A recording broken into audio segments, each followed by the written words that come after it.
अस्सलामुअलैकुम वरहमतुल्लाहि ताला बरकातुहू। तो कल के वीडियो में हमने पढ़ा शबनम कमाली के ताल्लुक़ से कि शबनम कमाली की शख्सियत क्या है, शबनम कमाली कहाँ के रहने वाले हैं, और उनकी सारी बातों को हमने जाना। और उन्होंने जो नज़्म कही है हमदे जनाब बारी ताला, उसको भी पढ़ा। उसके सारे सवालों के जवाब को हमने सही तौर पर पढ़ा और याद भी कर लिया। उम्मीद है कि आप हज़रात याद भी किए होंगे और अपने नोटबुक में आप उसे तहरीर भी कर लिए होंगे। आज हम पढ़ने जा रहे हैं दरख्शा उर्दू के दूसरे लेसन को, दूसरे चैप्टर को। और आज का जो हमारा लेसन है, सबक है, वो है सुहैल अज़ीमाबादी के ताल्लुक़ से कि सुहैल अज़ीमाबादी कहाँ के रहने वाले हैं, इनकी पैदाइश कब हुई और इन्होंने अपनी ज़िंदगी में कौन से कारनामे अंजाम दिए और ये किस सनफ़ से ताल्लुक़ रखते थे। और इनका जो इसमें अफ़साना है, अफ़साना भाभी जान के नाम से इन्होंने एक अफ़साना लिखा है। उस अफ़साना में किरदार क्या है और उस अफ़साने की खूबी क्या है, और उसके बाद उसके जो सवालात होंगे, जो जवाबात होंगे, इन सारी चीज़ों को आज के इस वीडियो में हम पढ़ेंगे और सवालात को भी हल करने की कोशिश करेंगे। सुहैल अज़ीमाबादी यानी कि ये सुहैल अज़ीमाबादी अज़ीमाबाद पटना के रहने वाले थे और इनका नाम है सुहैल अज़ीमाबादी। और असल नाम इनका जो है ना, वो है सैयद मुजीबुर रहमान। सैयद मुजीबुर रहमान इनका असल नाम है। और सुहैल जो है ये तखल्लुस किया करते थे। तखल्लुस इनका सुहैल था। शेर व शायरी में नीचे जो शायर अपना तखल्लुस पेश करता है अपनी पहचान शनाख्त के तौर पर, तो इन्होंने अपना जो पहचान बनाया और तखल्लुस इन्होंने इस्तेमाल किया, वो है सुहैल। सुहैल अज़ीमाबादी की पैदाइश होती है 1911 ईस्वी को।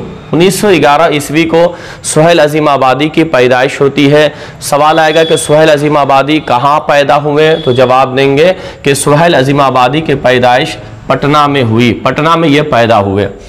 फिर उसके बाद है कि 1 साल की उम्र में आपकी वालिदा का इंतकाल हो गया। सुहैल अज़ीमाबादी पैदा हुए और आपके 1 साल की उम्र हुई तो आपकी माँ वालिदा माजिदा दुनिया से रुखसत हो गई, आपकी माँ का इंतकाल पुरमलाल हो गया।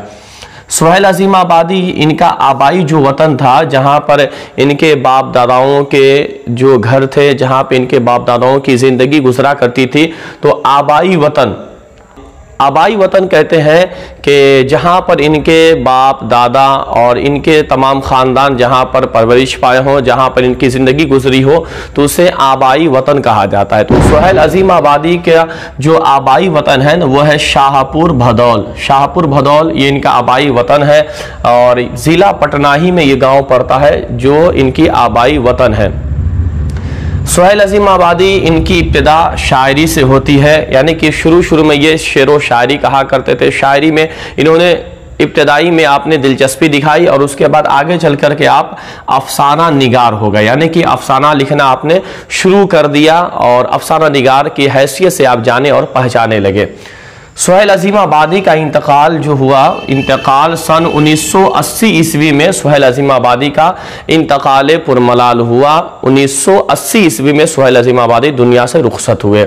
सुहैल अज़ीमाबादी के अफसाने जो हैं, अफसानवी मजमूए, वो है एक पहला 4 चेहरे और दूसरा है अलाव, तीसरा है आदमी के रूप। ये 3 अफसानवी मजमूए हैं सुहैल अज़ीमाबादी के।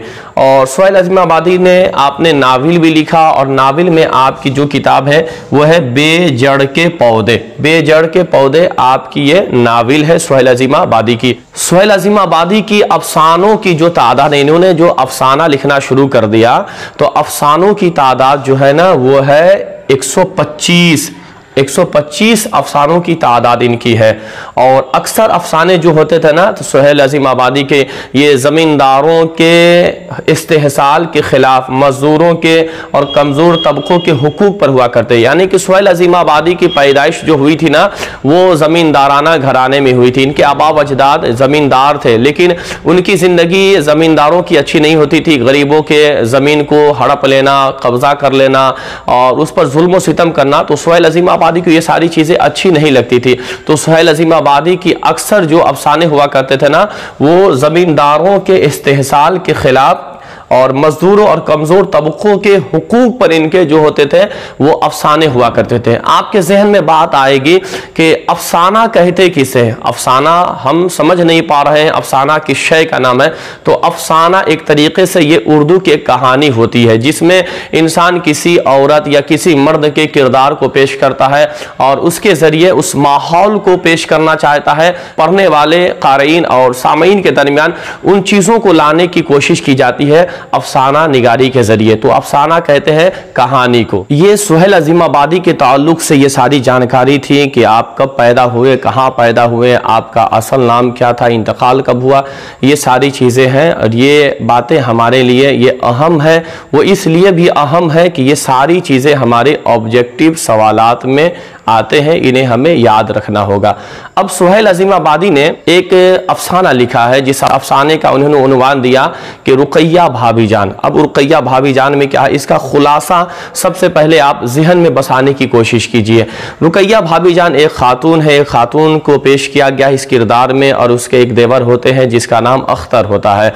रुकैया भाभी ये खुश मिजाज खुश खल्क एक खातून होती है जो गम और आलाम को बर्दाश्त करती है। इनका शौहर जिनको सियासत से ताल्लुक़ था, सियासत का शौक़ था और सियासत की वजह से उन्हें बार बार जेल की सलाखों में जाना पड़ता था।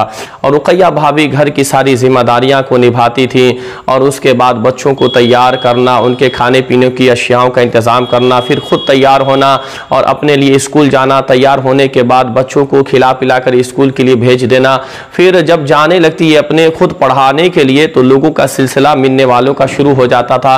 कोई सिफारिश लेके आता, कोई अपनी दिल की बातों को कहने के लिए, कोई मदद के लिए आता। तो रुकैया भाभी सारे लोगों की बातों को सुनती थी, उनके मसाइल को हल करती थी और उनके मुश्किलों को आसान करने की कोशिश करती थी। उसके अलावा इनके इतने सारे अखराजात थे लेकिन आमदनी जो थी वो बहुत कम मिकदार में आमदनी थी, जितने में उनका खुद घर का खर्चा नहीं हो पाता। लेकिन उन्होंने इन तमाम परेशानियों के बावजूद अपने ज़िंदगी में एक इनकलाब पैदा किया। गम आलाम को सह करके इन्होंने हंसने का, जीने का सलीका इन्होंने सीख लिया था। रुकैया भाभी अपने घर के बच्चों की फ़ीस को बर्दाश्त करती, कमज़ोर तबका के लोगों के उनकी फ़ीस को भी अदा करती। एक बच्ची शिम्मी नाम की है, उसके भी खर्च को बर्दाश्त करती। उसके भाई के फ़ीस के अदा करने के लिए अपने सोने की चूड़ियाँ तक बेच डालती है, लेकिन कभी भी अपने ज़बान पर शिकवा शिकायत नहीं लाती है। तो इस कहानी में सुहेल अजीमाबादी ने इन्हीं सारी बातों को पेश करने की कोशिश की है। इसका हम मुख्तसर खुलासा के तौर पर हमने जो बोर्ड पर तहरीर किया है, आइए उसे हम पढ़ते हैं, फिर उसके बाद आप इसे जहन में रखने और याद करने की कोशिश करें। इस कहानी की पूरी निचोड़ को, पूरे खुलासे को हमने आपके सामने रख दिया है। स्क्रीन के ऊपर ये सारी बातें आप देख रहे हैं और आप चाहे तो इसे स्क्रीन शॉट करके रख ले, इसे चाहे तो आप स्क्रीन शॉट कर ले ताकि आसानी के साथ आप इसे तहरीर कर सकते, लिख सकते हैं।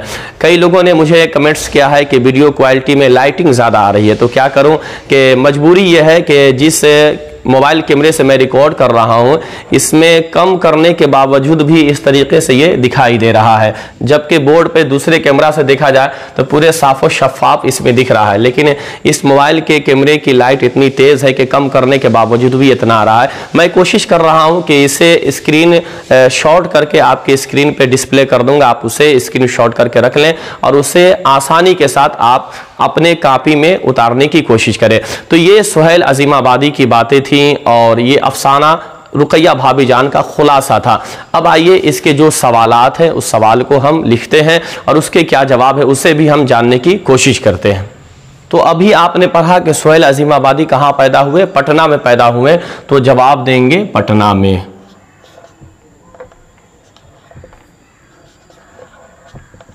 ये जवाब हो गया। दूसरा सवाल है कि सुहेल अजीमाबादी के बचपन का नाम क्या था। सुहेल अजीमाबादी के बचपन का नाम क्या था, तो इसका जवाब होगा सैयद मुजीबुर रहमान। सैयद मुजीबुर रहमान, सैयद मुजीबुर रहमान इसका जवाब हुआ, ये इसका जवाब है। तीसरा सवाल है, वो सवाल ये है कि सुहेल अजीमाबादी के पहले अफसानों के मजमुआ का क्या नाम है और वो कब शाये हुआ, यानी कि इन्होंने पहला जो अफसाना लिखा वो अफसाना किस नाम से वो पूरे अफसाने का मजमुआ शाये हुआ और किस सन में शाये हुआ उसके बारे में। शाये मतलब होता है छपना, मंजर आम पर आना, दुकानों पर जाना छप करके। तो इसके बारे में हमें जवाब देना है कि कब शाये हुआ और पहले अफसाने के मजमुआ का नाम क्या है। तो इसका जवाब होगा ये चार चेहरे। चार चेहरे 1934 ईस्वी में ये शाये हुआ ये अफसाना। चार चेहरे अफसाने का नाम है चार चेहरे और ये शाये होने की तारीख है 1934 ईस्वी। अब इस सवाल ये है कि सुहेल अज़ीमाबादी की इब्तिदाई तालीम किस मदरसे में हुई, यानी सुहेल अज़ीमाबादी जब आप पैदा हुए उसके बाद आपने तालीम को शुरू किया तो सबसे पहले तालीम आपकी कहाँ हुई।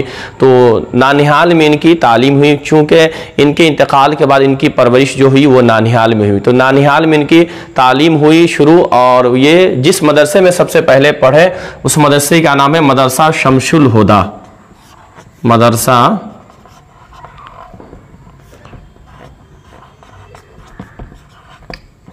मदरसा शमसुल हुदा ये मदरसे का नाम हुआ।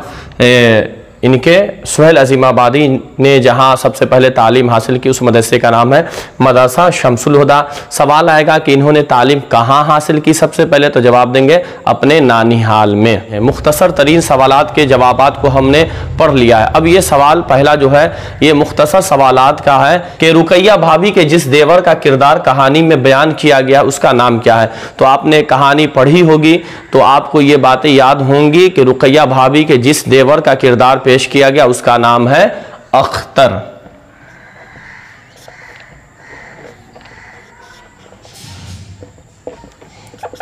अख्तर उस देवर का नाम है जिसका किरदार इस कहानी में पेश किया गया है। फिर हम दूसरा सवाल देख लेते हैं। दूसरा सवाल यह है कि रुकैया भाभी के शौहर को बार बार जेल क्यों जाना पड़ता था। तो अभी आपने पढ़ा कि रुकैया भाभी के शौहर को बार बार जेल इसलिए जाना पड़ता था कि उनको सियासत का शौक था। तो जवाब देंगे इसका सियासत की वजह से। सियासत की वजह से ये इस सवाल का जवाब हुआ कि सियासत की वजह से उन्हें बार बार जेल जाना पड़ता था।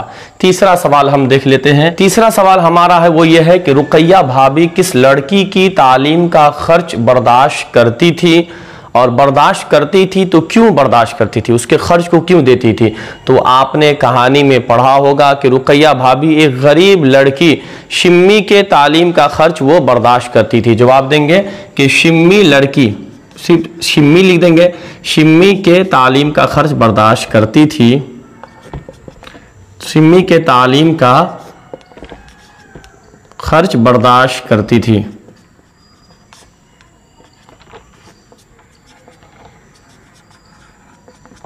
और क्यों, वो इसलिए कि वो गरीब थी।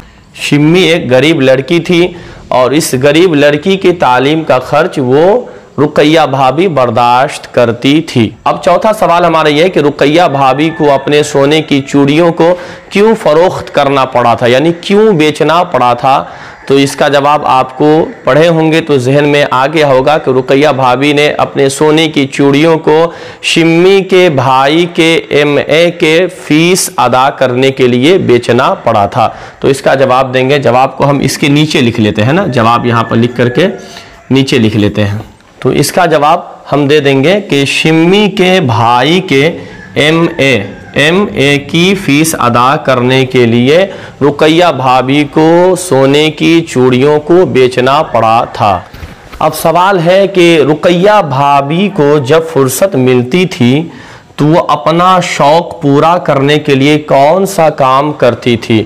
तो आप कहानी में पढ़े होंगे कि रुकैया भाभी को जब कभी भी वक्त मिलता, जितने देर के लिए वक्त मिलता उतने वक्त में वो ख़त लिखना शुरू कर देती थी। तो जवाब देंगे कि अपना शौक पूरा करने के लिए ख़त लिखा करती थी।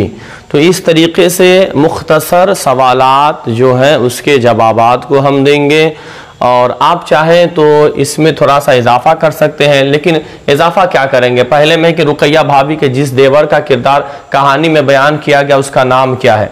तो इसका नाम तो सिर्फ इतना ही है कि अख्तर, लेकिन ये मुख्तसर सवालात है। एक होता है मुख्तसर तरीन सवालात जिसमें सिर्फ निशान लगाना होता है, लेकिन इसमें क्या है कि निशान लगाने में भी इसको शामिल कर सकता है, वरना तो इसे लिखने में दे सकता है। तो इसको हम थोड़ा सा बढ़ा देंगे, सवाल ही को उसमें दोहरा देंगे कि रुकैया भाभी के जिस देवर का किरदार इस कहानी में पेश किया गया है उसका नाम है अख्तर। फिर दूसरा सवाल है कि रुकैया भाभी के शौहर को बार बार जेल क्यों जाना पड़ता था? तो सियासत की वजह से तो जाना पड़ता था, लेकिन इजाफा करके बढ़ा कर लिखना हो तो जवाब देंगे कि रुकैया भाभी के शौहर को बार बार जेल इसलिए जाना पड़ता था कि उनको सियासत का शौक था, सियासत करने की वजह से उन्हें जेल जाना पड़ता था। फिर तीसरा सवाल इसमें है कि रुकैया भाभी किस लड़की की तालीम का खर्च बर्दाश्त करती थी और क्यों?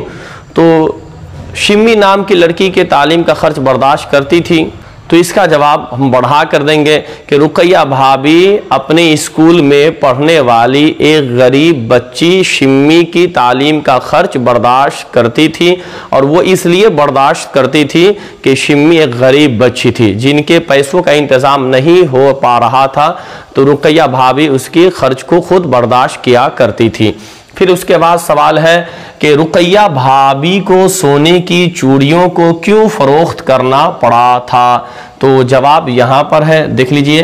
तो जवाब में है कि शिम्मी के भाई के MA की फीस अदा करने के लिए, लेकिन इसको हम बढ़ा कर लिखेंगे तो जवाब देंगे कि रुकैया भाभी के स्कूल में एक गरीब बच्ची शिम्मी पढ़ा करती थी, जिस शिम्मी के तालीम का खर्च रुकैया भाभी खुद बर्दाश्त करती थी, लेकिन अब जब उसके भाई के MA का एडमिशन कराना था और उसके लिए फॉर्म को भरना था, तो फॉर्म को भरने के लिए फीस अदा करने के लिए उसके पास पैसे नहीं थी।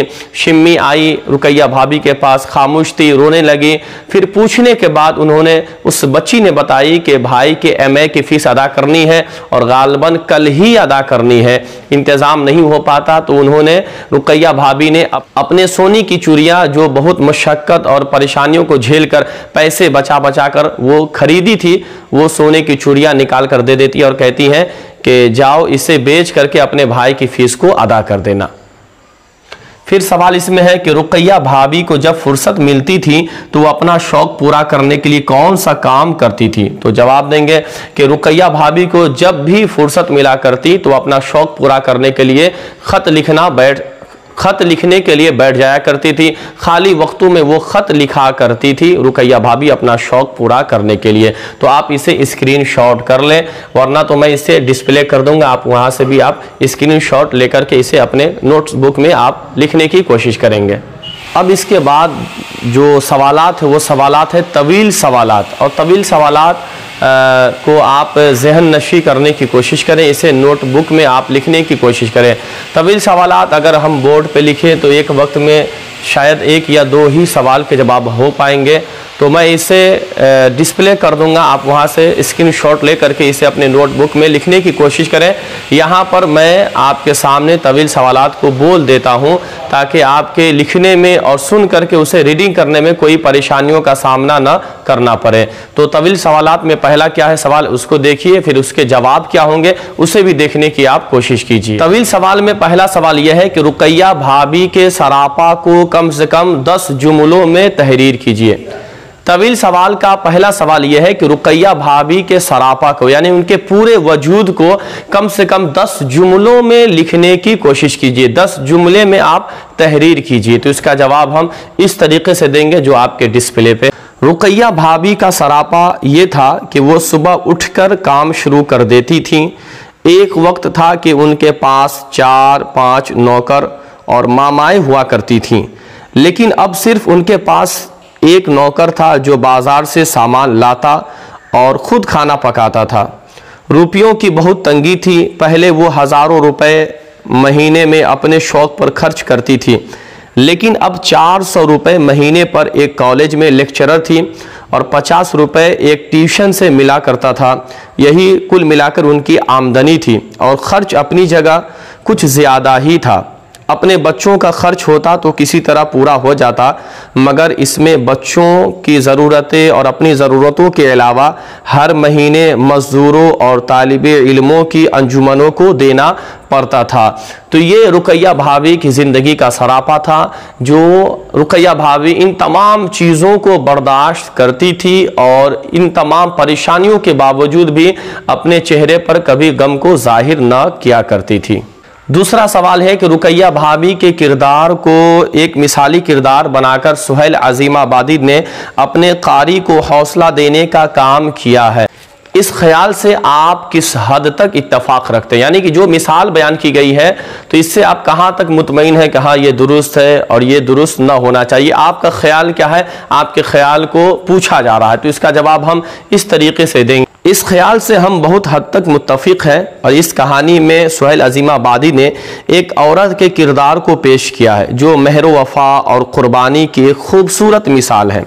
कहानी जैसे जैसे आगे बढ़ती है, रुकैया भाभी हमारे दिलों में अपना एक मजबूत मकाम बनाती चली जाती है। इस कहानी में उनकी पूरी शख्सियत एक शमा की तरह रोशन होकर पढ़ने वालों के सामने आती है कि शमा जैसे जल जल कर अपना वजूद ख़त्म करके दूसरों को मुनव्वर कर देती है, ठीक इसी तरह रुकैया भाभी गमों और परेशानियों को बर्दाश्त करती थी, मगर गरीबों बेसहारों का सहारा भी बना करती थी और ये उनका महबूब मशगला था। सुहेल अजीमाबादी ने इस किरदार के ज़रिए अपने कारी को, पढ़ने वाले को हौसला देने का काम किया है। अब सवाल यह है कि सुहेल अजीमाबादी उर्दू अदब के किस अफसाना निगार से वो मुतासिर थे और क्यों मुतासिर थे, यानी कि वो उनकी तमाम ख्यालात, उनके आदत व अतवार को अपने अंदर लाने की क्यों कोशिश करते थे और वो कौन शख्स था जिनसे ये मुतासिर थे, जिनकी पैरवी किया करते थे ये अफसाना निगारी में? तो इसका जवाब हम इस तरीके से देंगे। सुहेल अजीमाबादी दरअसल मुंशी प्रेमचंद के मोतक़िद थे। सुहेल अजीमाबादी का ताल्लुक अजीमाबाद के देहात के एक ज़मींदार घराने से था, लेकिन उन्हें ज़मींदारों के आदत व अतवार से सख्त नफ़रत थी। वो हर तबका, हर पेशावर और हर उम्र के लोगों से टूट कर मिलते थे। यही वजह है कि वो मुंशी प्रेमचंद के अफसानों से मुतासिर थे और उन्हीं के तरह देहात और शहर दोनों के रोज़मर्रा के वाक़यात को अपने अफसानों का मौजू बनाया। इनका सबसे बड़ा कमाल यह है कि इन्होंने फितरत या हकीकत को कभी नज़रअंदाज नहीं किया। इस तरीके से इस सवाल के जवाब को हम देंगे। अब सवाल यह है कि अफसाना भाभी जान के किस किरदार ने आपको सबसे ज़्यादा मुतासिर किया और क्यों मुतासिर किया? इस सवाल के जवाब को हमें देना है। तो इसका जवाब हम इस तरीके से देंगे। अफसाना भाभी जान सुहेल अजीमाबादी का एक कामयाब अफसाना है जिसमें रुकैया भाभी का किरदार काबिल कदर है, जिसका अंदाज़ा उनके रात और दिन के मामूलात से होता है। जैसे वो सुबह उठती, पहले बच्चों को तैयार करती, बच्चों को स्कूल भेज देती, फिर मिलने वालों का सिलसिला शुरू हो जाता और तरह तरह के लोग मिलने आते और उनकी फरमाइशें भी हुआ करती थी। उनके फरमाइशों को भी पूरा करना। खुद कभी उनका चेहरा गमज़दा नहीं होता था, बल्कि ऐसा मालूम होता था कि गम उनके लिए खुशी का सामान बन गया हो। सुबह से शाम तक काम करते रहना और ऐसा मालूम होता था कि वो एक मशीन है। ऐसे हालात में भी दूसरों का हौसला देना और सहारा देना, ये तमाम चीज़ें अफसाना भाभी जान के किरदार में पेश किया गया है। यही वजह है कि रुकैया भाभी के किरदार ने हमें बहुत ज़्यादा मुतासिर किया है। इस तरीके से हम इस सवाल के जवाब को देंगे। फिर उसके बाद जो इसका सवाल है वो सवाल ये है कि सुहेल अजीमाबादी के बारे में अपने उर्दू के उस्ताद से मदद लेकर कम से कम 10 जुमले तहरीर करें। साथ ही ये भी तहरीर करें कि उनके अफसानों के दूसरे मजमुआ का नाम क्या था और वो कब शाये हुआ। तो इस सवाल के जवाब को हम इस तरीके से देंगे कि सुहेल अजीमाबादी का असल नाम सैयद मुजीबुर रहमान है। अपनी इब्तदाई ज़िंदगी में भी शायरी करते थे और तखल्लुस ये सुहेल रखा करते थे। इस तरह अदबी दुनिया में सुहेल अजीमाबादी के नाम से ये मशहूर हुए। सुहेल अजीमाबादी की पैदाइश 1911 ईस्वी में पटना में हुई। सुहेल अजीमाबादी एक ज़मींदार ख़ानदान से ताल्लुक़ रखते थे और 1 साल की उम्र में वालिदा का इंतकाल हो गया। परवरिश नानिहाल में इनकी होती है। एक मुअल्लिम की सरपरस्ती में वहीं पर आपने इब्तदाई तालीम व तरबियत हासिल की। और ऐसे तो आपका आबाई वतन शाहपुर भदौल है जो ज़िला पटना में वाक़े है। सुहेल अज़ीमाबादी की तख्लीक़ात में इनके 3 अफ़सानवी मजमूए हैं, 4 चेहरे, आलाव और आदमी के रूप।